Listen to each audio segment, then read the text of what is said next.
Good morning. My hearing's bad as I get older. Good morning. Thank you. That helps a lot.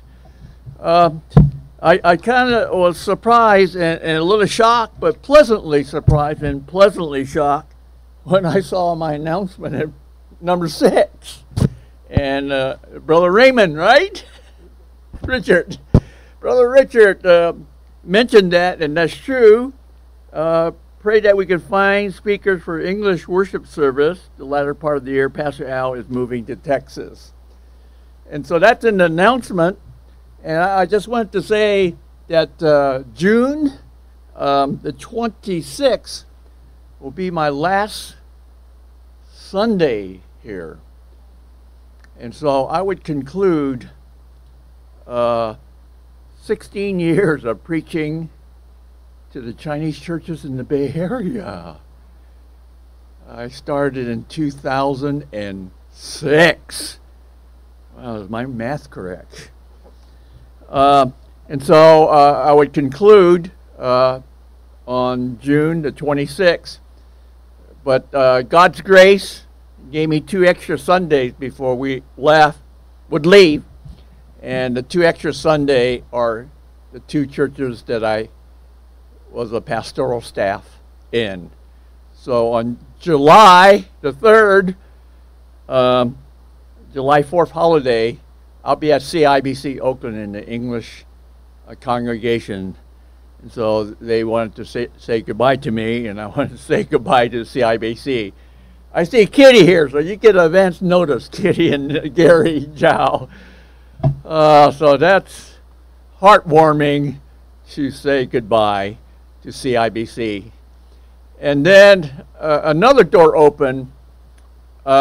July the 10th would be my final speaking engagement. It would be at Bay Area Chinese Bible Church, where I got saved, baptized, ordained, married. It was the first church that I've been with. And then on after July the 10th, we would move to San Antonio. And so that's what the agenda looks like. If you don't mind, just the fast track this week. Pastor Al was exhausted. I feel better this morning after getting a good night's rest and breakfast. But I was exhausted this week because we're closing our house in Livermore. We're closing in about 4 or 5 days. We close, and we're out. And the new owner graciously extended 60 days without rent. So I get 2 months without rent. So that will carry me from May to June. And then we're out in the hotel after June the 28th. June the 28th. And then the 2 last Sundays, we'll be in a hotel until we move out. But we're grateful that we signed all the papers, and closing would be, it would be coming up next week on the 28th, and we're no longer the owner. Just like that, you sign papers, you're no longer the owner.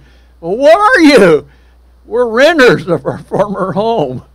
We made that signing the contract. That was exhausting, friends. But then another thing happened, and you're older adults. You understand. You're mature. You've gone through this. But we saw a house in San Antonio for sale, and Jan and I liked it, and we made a bid on it. And on Saturday, we bought it. I said, wow, we're leaving one home, closing up as renters, and we have another home. If the papers go through, we'll have a new home in San Antonio. And it works fast. In this internet age, you don't mess around with time issues. So we made a bid, and apparently we got accepted, signed all the papers by Saturday, and submit it, and we'll have to wait and see. And wow, you at Gilead Bible Church, you all understand it. You're grown-ups, you're adults. You dealt with these contract issues, but I haven't. And the crazy thing is, I was at work at the funeral home, and Janet says, "You got to sign some papers now." I'm at work. I had to tell my general manager to give me a 5-minute window to sign those doc signs, and I did. And you know what calmed me down coming to Gilead Bible Church? What really calmed me down is when we sang "In His Time." Wow, that calmed me, because it's God's timing, and that's where we are now. So, and then in March, I turned 81. I said, I can't believe it. At my age, I'm doing all these things. And I have another blessing and praise, but I don't know if I can take it or not. But a friend, Eugene, Gary Jow, and Kitty would know. He lives in Houston. And my friend says, "I have a ministry for you when you get to Texas." I said, "What? I want to retire." And so, but the Lord opens His time. He opens door, closes door in His time. Well, that song meant a lot to me as I sang it today, because God's timing is perfect. Okay, are you ready? Are you ready? For sure. All right. If there's any expertise I have besides being a pastor, it's being a funeral director and funeral assistant. I've been now in the funeral ministry for 16 years. 6 years with Chapel of the Chime as a funeral director, and then 9.5 years with the Catholic Diocese as a funeral assistant. So I've been in funeral homes. I've seen families grieving. I've seen death staring my eyes almost every day. And still, you never get used to it. You're never an expert. There's a thing you need to be an expert is grieving with the family. So I'm going to deal with this topic. I have some, quote, expertise, but it's only through a lot of experience.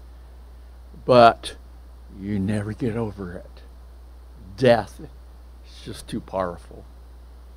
First of all, when death strikes a family, what did the family do? I love this story. And after reading it, I love what happened because of the results, because it's going to bring hope. And I'm going to talk about Mary, Martha, and Lazarus. And this gives us, when death strikes a family, what did they do? It's the same thing you would do. So this is why this message is relevant. When death strikes your family, what will you do? The same thing what Mary and Martha did. Can you answer these 3 questions? Is there a life beyond the grave? Some say yes and no. Is there any hope after death? Some people say yes or no. Does death end it all? Some people say yes or no. And you heard of the expression, and it goes well right now. You ever heard of the expression, 2 things are certain in life? You know what that is. Death and taxes. Hope you got your taxes done last week. But death is certain and taxes is certain. That's the expression we use today. You do not owe any more taxes when you die. You don't have to pay anyone. You die. But death exempts you from taxes. So we're talking about death. Back to the question, is there a life beyond the grave? And that's interesting because we just had Easter last week. And I want to trail off that with this story of Mary, Martha, Lazarus that happened to this family when there was a sudden death in the family. What would you do? What would you do? We learned so much from this. And even I've been in the funeral ministry for 15 years I've learned from this. And as I was working, one of my funeral directors says, Al, they need a pastor to officiate this coming Wednesday. I said, what? I'm a funeral assistant. I don't officiate at a Catholic funeral home. But they're evangelical, they're Christians. And they wanted a pastor. I called them up last night, Saturday. We had just a great time sharing our faith. And I'm on. I said, wow, yeah, Pastor Al is here, there, and everywhere. It's really a privilege to serve people. So I'm preaching at a funeral home and as officiating pastor with this grieving family. Oh, and here we are at this similar stage. So what happened? Is there life beyond the grave? And here's what the atheists would say. How do you know whether they're right or not? They would say, no, there's no life beyond the grave. And most communist countries are materialistic in philosophies. They don't believe in a life after death. They say death ends it all. I said, okay, that's what you believe. And they really have no hope beyond the grave. The agnostic is very intellectual. They say, I don't know, you know. Maybe there is, maybe there's not. So the agnostic kind of plays it in an intellectual game of saying they don't know. At least they're honest about their answer. The atheist is pretty dogmatic. And then here comes the Christian. We who believe in Christ. What do we say? We say, yes, there is life beyond the grave. There is life after death. And they say, how do you know? Jesus said so. And he said, you Christians are so dogmatic. I'm not dogmatic. Jesus says. He tells the truth. I'm just a follower of him.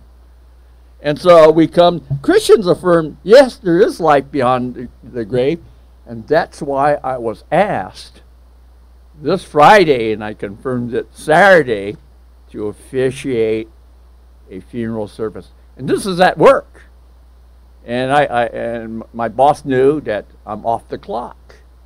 And then I switch over to independent contractor, 1099. So I can't believe it.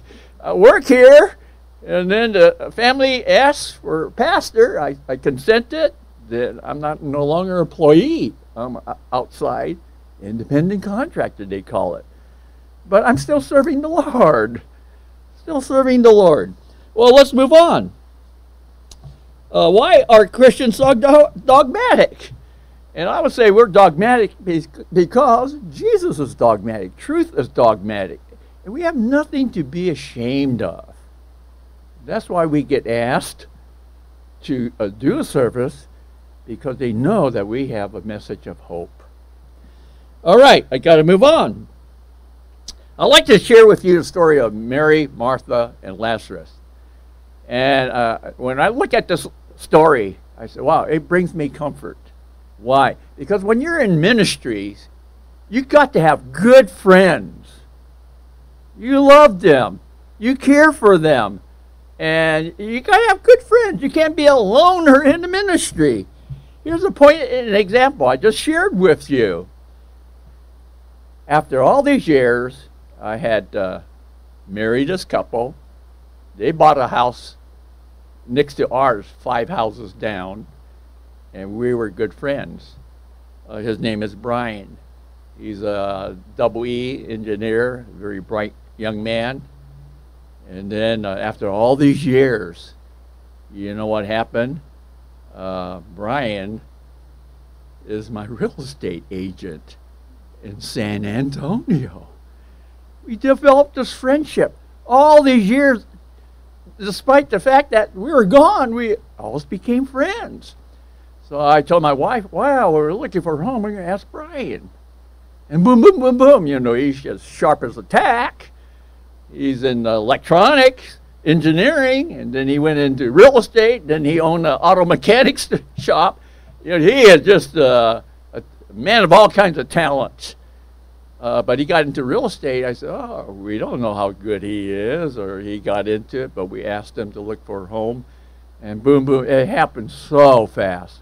I'm amazed in this internet society, and you look for a house across the country, you got to find somebody you trust. And so he gave us the demographics. And my daughter lives in San Antonio. She went to see the house. I said, I usually want to see a house before I buy something that expensive, but I have a friend, and I had my daughter, my son-in-law. They looked at it. They think it's good enough for them. It's good enough for me. I trust them. Well, what I'm saying is, Jesus had a close friendship with Mary, Martha, and Lazarus, this family. And I am so appreciative as a pastor when I have good families. Gary, we had a men's retreat, like 12 guys and their families, and I knew them real well. We went to men's retreat. Right, Gary? Say yes, please. Okay. Gary said yes, so it got to be good. Gary was in the men's retreat. You got to have real friends in ministry, and Jesus did. They're very close, but something happened that was very sudden because there was a death in their family. You know the story, but put yourself in either one of these shoes, Mary or Martha, of how you would handle it. That tells your spiritual maturity, your understanding. Okay, so when there is a sudden death in the family, what did the family do? So we're going to take a look at Mary, Martha, and Lazarus. There's three things that happened very quickly. One, there was a sudden death in the family. You find that in John 11, 1-6. We don't like these things, but they happen. And I'm not that smart, but I hope I'm observant. After 16 years working in the funeral ministry, I observed this. The younger the person that passes, usually the deeper the grieving. You understand? Because if somebody's older, you kind of say, they lived a good long life. And there's grieving, but not as intense as when a person gets younger. Okay, what do I see a lot of times now? And I don't like it. Young people past 30 and under. What's happening? They commit suicide. They take drugs. And I just have just a custom or procedure, or what I do in every funeral service, is I go up to the casket and pay my respects. I'm going to serve you and your family. And I just take a moment and talk to the deceased and tell them I'm serving you and your family. And I see this young person, she's so young. I asked the director what happened. It's tragic. When they're in 30 and younger, it's either a violent death, drugs, suicide, or something. But then one of the deepest grievings I have heard was a suicide of a spouse. Oh. And the person asked me to direct the service. And it was difficult. It happened to be one of my young people, my teen, that he grew up, got married. And then it happened, and the grieving was so deep because the life was so young. But one powerful experience is when a baby passes away. And the mom and dad are there, and it's open casket. You see the baby. And the father and the mom would just bear so much grief. That's what's happening here in John chapter 11, because it was someone young. Lazarus is about 30 years old, friend of Jesus. And Jesus is about 30 years old here because it's getting close to the cross. Lazarus was sick, and we can't control sickness. It says there, verses 1 to 4. Now, a certain man was sick. Lazarus, Bethany, the village of Mary and Martha, his sister Martha. It was Mary who anointed the Lord with ointment. Mary is someone very special, very spiritual, very godly. Everything you read about Mary is just kind of outstanding. And everything you hear about Martha, she's aggressive. She speaks her mind. And she's always first to take action. But I think Mary's the older sister. And then there's Martha and probably Lazarus, the baby of the family. So Mary here is very godly. Anointed the Lord with ointment and wiped his feet with her hair. Wow. That's a deep symbol of worship. Whose brother Lazarus was sick. Okay, we have the situation. There's sickness in the family. You know the story, but how would you respond? So the sisters sent word to him, Jesus, saying, Lord, behold, he whom you love is sick. So they said, Lazarus, your buddy, your friend, your close friend is very sick. That's the request. They send word to him. Where's Jesus? Up north in the Galilee area. And where was Lazarus? They were down in the Jerusalem area, Judea area. And there was at least a day's journey. And so if Jesus was to come, he would come from the north down to Samaria, down to the south, in order to attend to Lazarus' needs. Then in verse 4, this is interesting, verse 4. But when Jesus heard this, he's up north with his disciples. And he knows down south is very hostile because Jesus making all these claims that he's the Messiah, and the religious leaders didn't like that. So there's a hostile situation down south. But when Jesus heard this, he said, this sickness is not to end in death, for the glory of God. Remember this, for the glory of God. Something's in this tragic sickness and eventually death will end up in glory. Oh, only Christianity can do that. Only God can do that. Christ can do it. But so Jesus explained to his disciples, and they're all bewildered. And don't we get a little bewildered and frustrated when a loved one dies in the family? Of course. But this sickness is not to end in death, but for the glory of God, so that the Son of God may be glorified by this. Isn't that great? Isn't that great when something so tragic, so difficult in life, so challenging, as a loved one getting sick and eventually dying, that it will glorify God, glorify the Son. Wow, that's Christianity. Turns things around. So the sisters expect two things from Jesus. What are those two things? You already got the answer. You get it from John chapter 11. What is the expectation of Mary and Martha? One, when they call Jesus, that he will come. Expectation. And two, when he comes, he's going to heal Lazarus. Those are expectations by the family. Anything else won't do.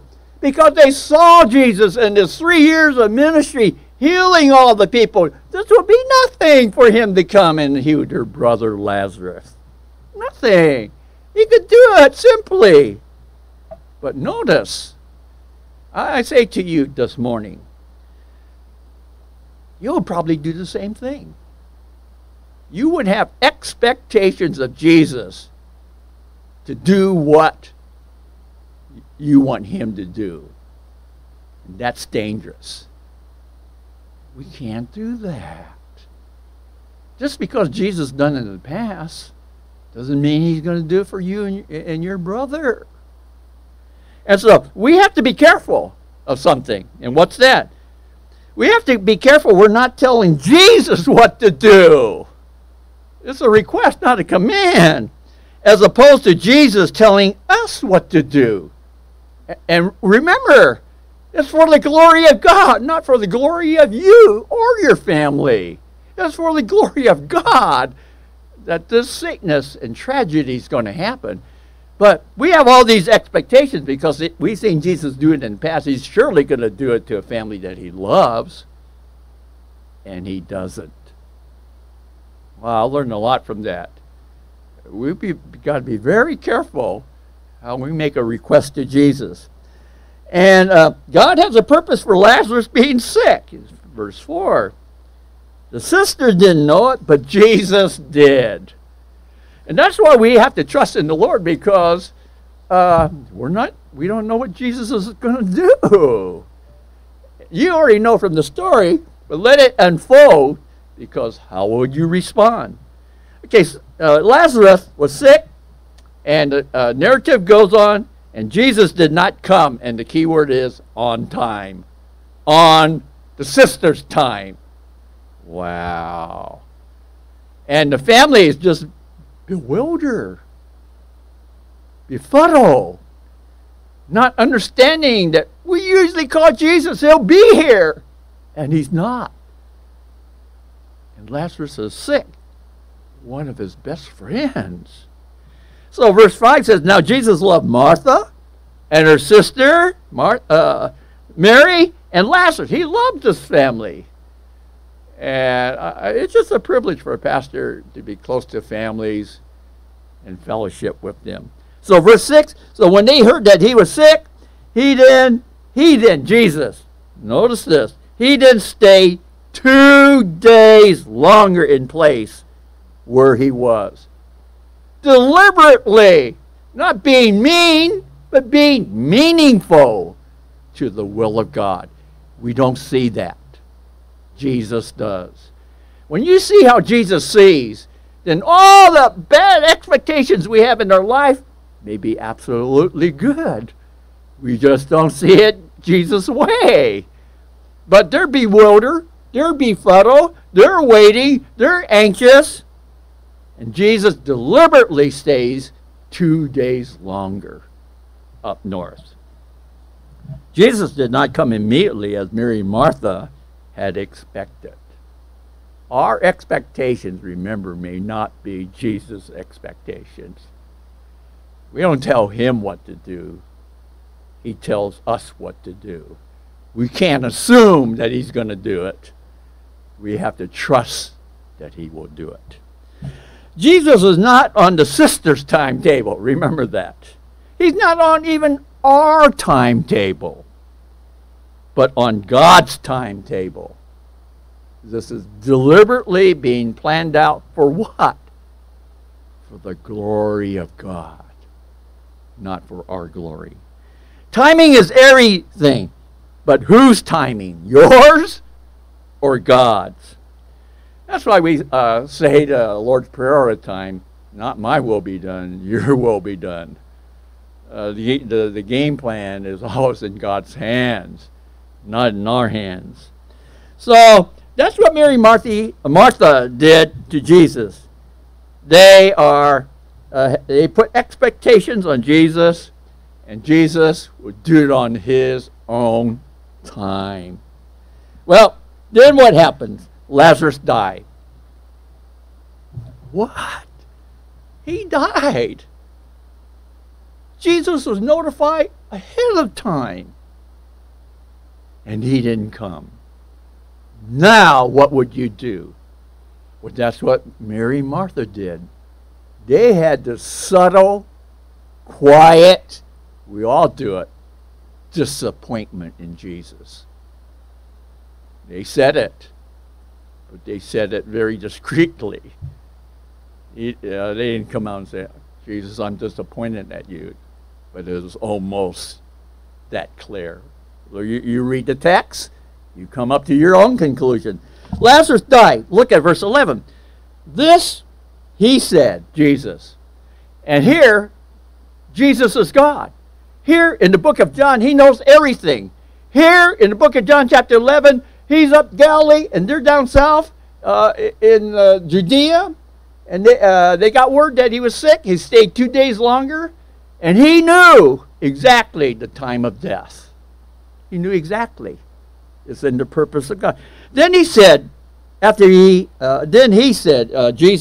after that he said to them, the disciples, our friend Lazarus has fallen asleep, figuratively. But I go so that I may awaken him out of his sleep, figuratively. So Jesus then said to them, the disciples, plainly, meaning literally. Sometimes we don't see symbolic language. Then he said to them, literally, Lazarus is dead. Wow. The disciples scratching their heads. He died. They kind of wondered, why are we hanging around so long when we knew he was sick? Questions and questions and questions. I always say when somebody passes, there's just a lot of questions. One of them was, why weren't you there? Or, we could have done more. Questions, questions, questions. Verse 15, and I am glad for your sakes, the disciples' sakes, I was not there. Did you see that? The sister's expectation, we want you here immediately. And Jesus says, I was glad that I was not there because the purpose of God is going to be fulfilled through this death. Verse 15 says, so that you may believe, but let us go to him. So, this is a teaching and learning lessons for the disciples. When he goes down south, it's a learning and teaching experience for the family. There's something to be learned from this death besides disappointment. All right. So there's a sudden death in the family. It's totally unexpected. It was a shock and a disappointment to Mary and Martha. Why didn't Jesus come? We've been waiting so long. He was notified earlier, and he stalls according to the family, but not according to God. He was on time. Wow. I would say the greatest time that I wept when somebody died was my mother. We went on a Hawaiian trip, and I said goodbye to her. And she says, have a nice trip, son. And that was kind of like my last words. And we went on the Hawaiian trip. After 7 days, we landed back in Honolulu. And I had my wife and daughter there. And I'm usually the first up and out and having coffee. You got to give the ladies a little time. So I'm up and out having my coffee and enjoying the sea. And then my wife called, Al, come to the cabin immediately. And I went to the cabin immediately. And she told me, your mom passed. Yeah, a little baby burst out crying. How can that be? I last saw her. And she said, have a nice trip. She didn't look ill or anything. But I knew something was wrong because my youngest daughter was just weeping. And we're just crying. And you can see that happening to Mary and Martha and all the friends that came to comfort them. They were weeping when somebody passed. That's natural. But brothers and sisters in Christ, we have hope. Let's move on. Summary 1, there was a sudden death in the family. Number 2, there was a delayed visit by Jesus. And I already showed you, demonstrated to you, it was 2 days. It was delayed on purpose. And why? You keep on reading, it says it twice, for the glory of God. The delay of the time was for the glory of God. So, in verse 17, now Jesus comes from the north, comes to the south, he comes to meet the family. And verse 17 says, so when Jesus came, he found that he had already been in the tomb 4 days. Okay, Pastor Al understands that 4 days pretty well. I'll give you an example. when somebody passes, you do two things. You could do embalming to preserve the body, or refrigeration. If you don't have embalming or refrigeration, and the body deteriorates quite quickly. And when I started out in the funeral ministry, we used to dispatch. Now we outsource that to a company. What do you mean, dispatch? We used to go to the Alameda Corner in Oakland, downtown, on 3rd Street, somewhere like that. And I was just starting, and one of the more veteran embalmers in there took me, and I went with him.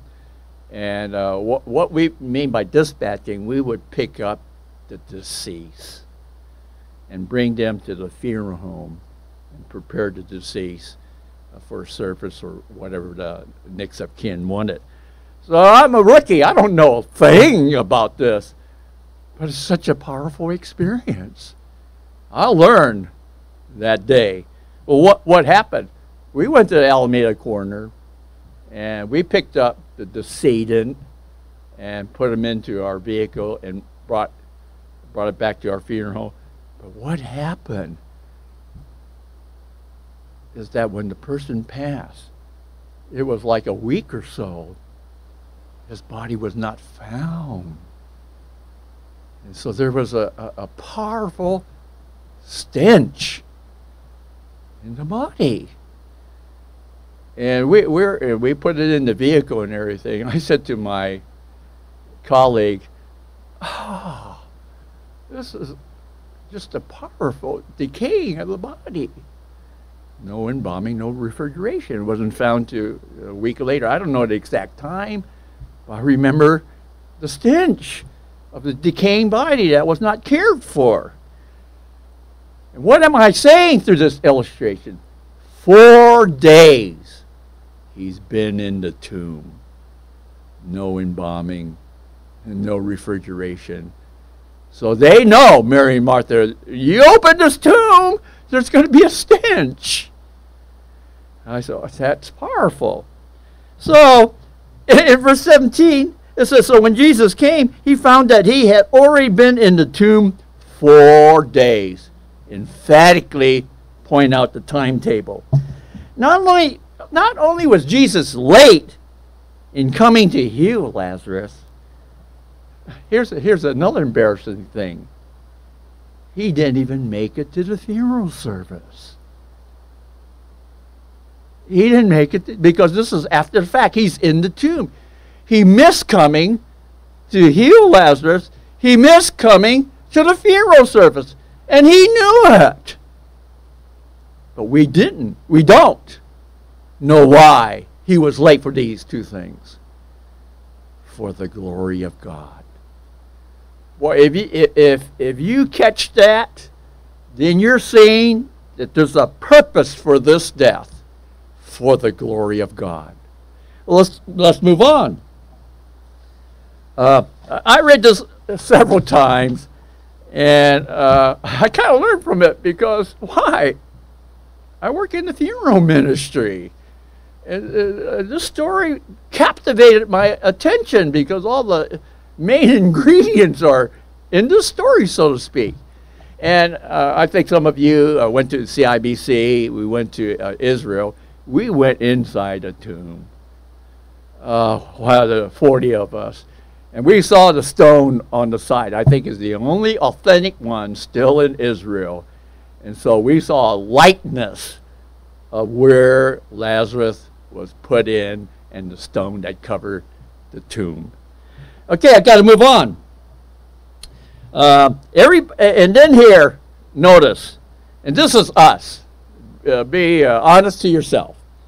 Everybody blames Jesus for not coming to heal him. Wow. And they're probably bewildered why he didn't even come to the funeral service. A double negative. And here you hear it from the family. It's subtle, but it's there. Blame. And there's a lot of blame sometimes when a person dies. Verse 21, Martha's response. You get it? She's also the first to respond. not Mary, Martha would say something first. So she says this in verse 21. Martha then said to Jesus, Lord, if you had been here, you catch that? My brother would not have died. What do you have to say to that? Expectations. You think God and Jesus are going to meet all of our expectations? And we tell him something, he'll do it for us? Who's in charge? God, Jesus, or us? And we got to remember, he's doing it for a purpose. Oh, that takes a lot of faith. He's doing it for a purpose. And what is the purpose? Read John chapter 11. For the glory of God. Something's going to happen for the glory of God, not for the glory of man. So Martha then said to Jesus, the first thing, the blame game. And said very carefully and subtly, you do that to people you respect. Lord, if you had been here, my brother would not have died. The blame game. And then a little bit later on, Mary's back at the house, still grieving with the people in the house. And she found Jesus was at the tomb site. And so Mary then goes secondly. And here's the thing. If you read it carefully and see if you come up with the same conclusions I came up with. Mary said the same thing as Martha, but with a different attitude. And that makes all the difference in the world. So look at verse 32. Therefore, when Mary came where Jesus was, she saw him. Look at this. And fell at his feet. Worship. But she played a blame game too, saying to him, Lord, if you had been here, my brother would not have died. Same thing as Martha. The only difference is that Mary still worshiped the Lord, but she didn't understand why he didn't come on time, why he didn't heal his brother. And you get the blame game again. Don't you do that? When you don't understand something, when things go wrong, you say, God, why weren't you there for me? Jesus, why weren't you there for me? And you got to let it roll out. You got to wait for the Lord to reveal his will. Then take a look at verse 37. Then you get the real feeling of people, the mourners. And listen to the mourners, what they say about Jesus. I kind of like this, because that's what people say when they're disappointed at Jesus, disappointed in God. Look at verse 37. So some of them, the Jewish mourners, said, could not this man who opened the eyes of the blind man have kept this man also from dying? Another blame game. And that's the expectation. He's healing the blind. Why couldn't he heal him from dying? Okay, I got to move on. You take a look at this. Once again, Jesus had a purpose for being late, quote, in quotes. Everybody knew Jesus was late, but only Jesus knew. Listen to this. Everybody knew Jesus was late, but only Jesus knew he was on time. I wrote that sentence to capture your attention that who's late, who's on time. It's on your reference point. But only Jesus was on time. What? You were 2 days late. Who says? You said it. But God says, wait 2 days. I'm on time. Wow. Who's late? Who's on time? And what do you do about that when those things happen? You check with God and take it to him in prayer and find out who's right, who's wrong. Everybody blames Jesus for not healing. Everyone. But Jesus had a greater purpose and a greater miracle unknown to Mary and Martha and the grieving people. In other words, there was a lesson to be learned.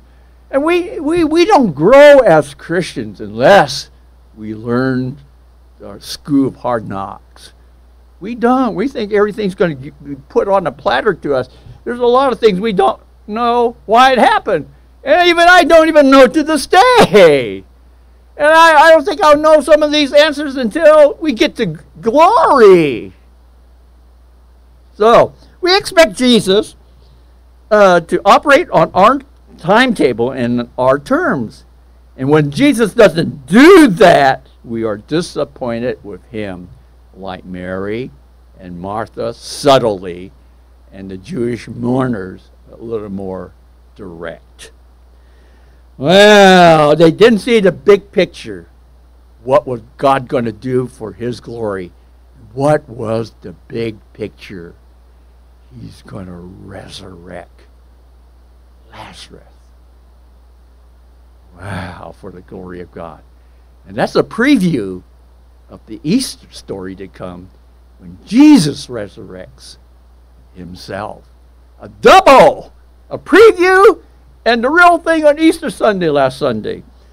So, God's timing. It's not 2 days late, on time. Summary 2, there was a delay visit by Jesus. And number 3, and I close with this.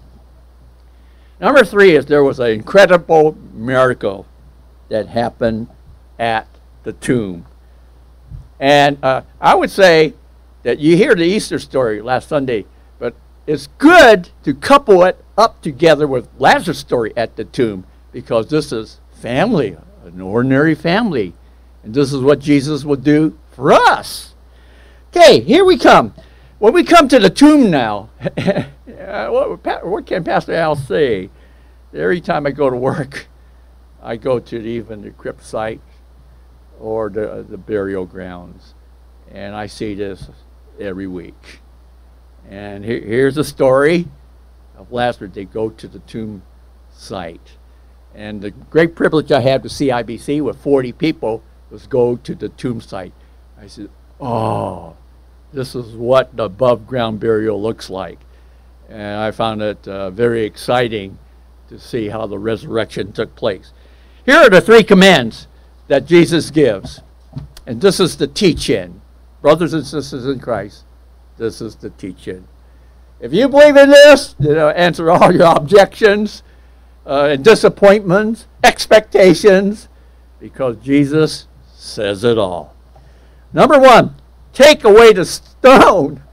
And a lot of people says, what?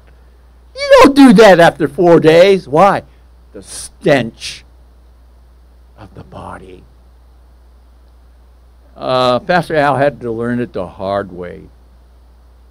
We went on that dispatch to the coroners and took a body that had been left unattended for at least a week. We brought it back to the funeral home, but the stench was so unbearable. I wasn't used to it. Even the next day, the stench is gone, but it's in my mind. You know how that works. It's in your mind. It's in my mind for about a week, just remembering. I just got started, and they took me on one of the toughest assignments. I went, did I learn?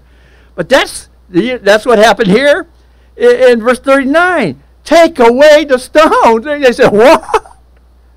Been buried for 4 days already. Not to keep Lazarus in, but to let him out. He's going to be alive, fresh. There'll be no stench. There'll be a resurrected body. Well, Jesus can remove any obstacle in our life. Remove the stone. Number 2, and then, this is beautiful. He calls his friend by name. Lazarus, come out. You think anybody's going to respond after 4 days? No. But he comes out.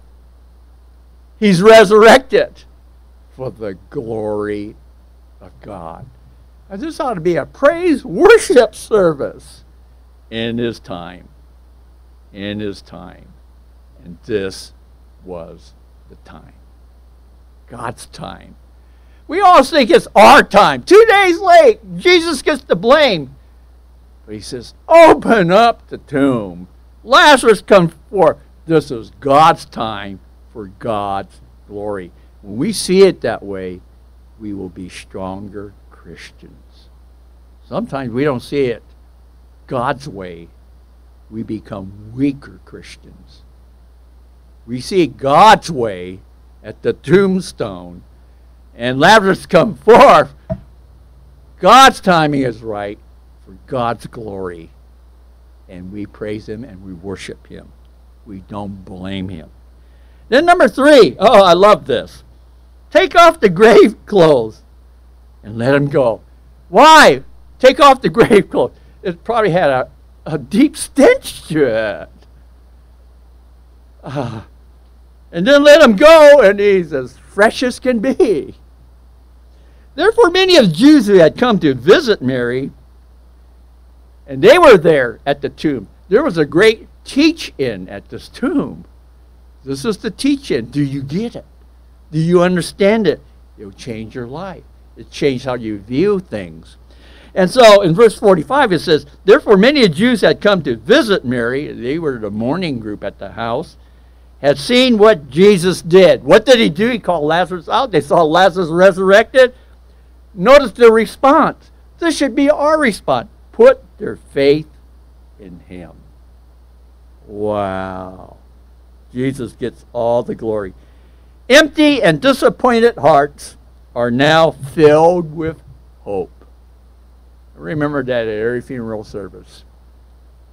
Disappointed hearts, empty hearts are filled with hope when they see the resurrected Christ. So they got a preview, and then they get this preview. Preview of what? The death, burial, and resurrection of Christ on Easter Sunday. They got it from Lazarus. Wow. Summary 3. Jesus is the resurrection and life. I got a couple of minutes. Will you allow me 3 minutes? Here's the 3 minutes. I shared this at CIBC. So, Kitty, you remember this? You remember this? Okay, I'm going to open it. I give this illustration, and you'll remember it. And what happens in this illustration is called Philip's egg. Remember Philip's egg? Okay. This is interesting. I close with this illustration. You have Philip's egg here, and because there was a boy named Philip, and he had Down's syndrome. So you all know, in Down syndrome, you're quite not normal in all your physical activities and mental activities because you simply have Down syndrome. His name was Philip, and he was invited to come to a Sunday school class, and so Philip came. There were 9 other children who were 8 years old, and in that class. And the teacher was trying to integrate Philip, who had Down syndrome, into the class. No easy task with 8-year-olders. Besides, my youngest grandson is 8 years old, so I got a picture of this class. So he came into the class, and Philip was different. His speech, his movement, and everything. Down syndrome, a boy, 8 years old. Trying to get integrated in the class. At first there was a distancing in there. Then the teacher says, I got to bring this class together. And so we're going to have this little game. And he brought eggshells. 10 eggshells. 9 for the regular class. Philip just came into the class. So 10 eggshells they brought into the class. And the teacher said this to get the class playing together. Getting used to each other together. Says, these eggshells are outside of the church garden, and you will find the eggshells, and then open them up. You just open up the eggshell. You find something alive, and you place it in the eggshell, and then we'll see what you find. And you bring it back into class. We'll put it on the desk. We'll open them up one by one to find what you found that was alive in the garden. All the kids said, "Oh, this is going to be fun. We'll just go all the way around, find something, open the shell, put it in, and put it on the table. And then when it's your turn, you'll share with the class." Everybody got excited, and the kids went out to the garden outside of the church, and they were finding things, and then they all came back and put their eggshells on the table. And one by one, the teacher would open it up. It's, "Oh, look at that! A flower, beautiful flower. Who's that?" And the little girl came up. "Oh, that's mine. Flowers are alive, and they're beautiful." And I put one in my eggshell, and everybody just laughed and everything, kids having fun. Then the second one, they opened up. Wow, that's very creative. Somebody caught a little butterfly, put it in there. And they opened it up. "Oh, that's mine. I found that in the garden and put it in here." They opened it up. Teacher says, "Hey, everybody's happy." And the third shell, I don't know all the correct order. They opened it up. I said, "Who's this? Who found this?" "It's a rock." "It's a rock." And the little kid says, "That's mine. Rocks are alive." And everybody laughed in the class. That's okay. They were having fun. And then they opened up another one. It's empty. Nobody put anything in it. And the class says, "Somebody doesn't get it. That's not right. Somebody doesn't get it." And then Philip pulled the teacher's shirt and said, "That's mine." And the class criticized Philip, said, "You don't get it. You're supposed to find something alive." And he says, "That's mine. It's the empty tomb. Jesus is alive." And after that, everybody was quiet. And they accepted Philip as part of the class. The empty tomb. Jesus is alive. What happened? That was the spring. During the summer, he got sick, little Philip. And when little Philip got sick, he died. This is a story from Christianity Today. Outstanding story. He died, Philip, and all the kids, 9 of them, the teacher, they went to the funeral service. They went right up to the altar, and they placed an empty shell. Philip is alive. Wow. And that's the story of Philip's egg. Brothers and sisters in Christ, I went to China year 2000. Taught English to the Chinese. We were the only 2 Asians there, and they said, "Wow, they got a Chinese, American-born." So I had a lot of students come up to me, wanted to speak to me because they wanted to practice their English.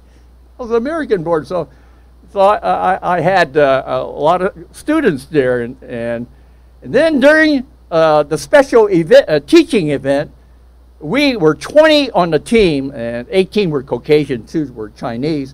We had about 20, and then they said everybody would have a little teach-in and grouping because of what does America believes.